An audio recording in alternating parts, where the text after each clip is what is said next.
อ้ยนาที19 วิจังได๋มันได้40 กว่าวิแล้วเอา90เอา90เอานาทีหนึงได้บ่นาทีครึ่งนาทีครึ่งโอ้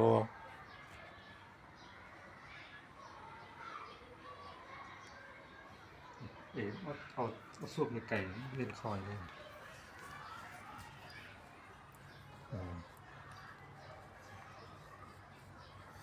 ก้อนเริ่มแตกอาจารย์แต่ก็จะเจ็บหน่อยนะแต่ก็เจ็บก็ยอมแล้วกันเนาะ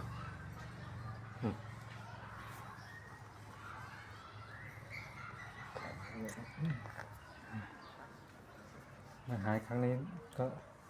หายครั้งต่อไป